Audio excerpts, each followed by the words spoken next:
Banyak juga yang mengkaitkan munculnya grafiti tuntutan atau sebaliknya itu ya, karena banyak muncul tuntutan grafiti mengadili Jokowi, maka kemudian ini muncul berbagai blunder yang mengakibatkan kekacauan karena ini dibuat oleh orang-orang Jokowi yang kini jadi menteri. Menurut Anda apakah ini ada upaya untuk mengacaukan pemerintahan Prabowo misalnya?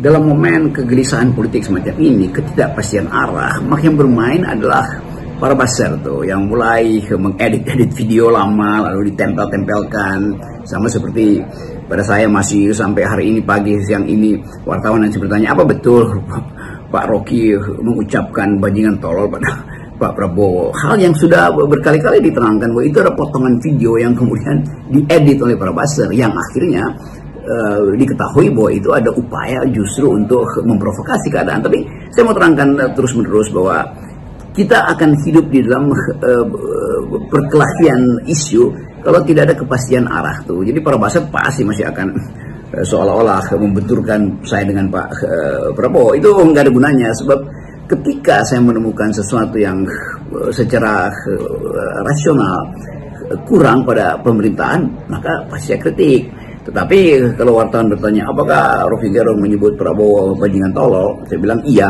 kalau bisa dibuktikan bahwa Prabowo ijazahnya palsu, kalau bisa dibuktikan bahwa Prabowo sedang merancang IKN kedua, kalau Prabowo sedang membuat apa namanya itu SMK jilid 3. Jadi semua itu mesti kita lihat dalam konteks. Pada waktu saya ucapkan bajingan tolol, memang itu hanya diarahkan pada Jokowi, tidak pada orang lain. Dan potongan itu akhirnya beredar terus dan disebut itu Presiden ke-8. Pada waktu itu moderator membuat koreksi, yang dimaksud Pak Rocky adalah Presiden ke-7. Saya bilang ya, Presiden ke-7 maksudnya. Tetapi bukan itu masalahnya. Masalahnya adalah keadaan semacam sekarang ini itu menghasilkan banyak betul sensasi dan upaya untuk memancing di air keruh. Tapi pancingan itu sebetulnya tidak ada gunanya kalau Presiden Prabowo memperlihatkan arah kebijakan yang betul-betul bisa dieksekusi itu.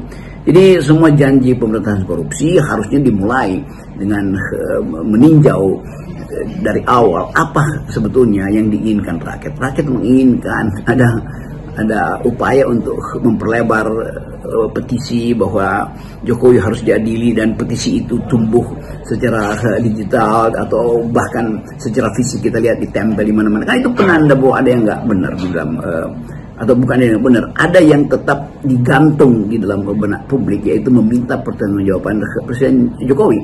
Jadi kelihatannya isu ini akan terus berlanjut, dan pada saat yang sama kita mulai membaca bagaimana duel politik ini akan panjang tuh, dan itu akan membebani pikiran Pak Prabowo. Jadi selama kesibukan presiden itu terhalang atau pada akhirnya terhalang oleh isu-isu yang sifatnya sensasional, tetapi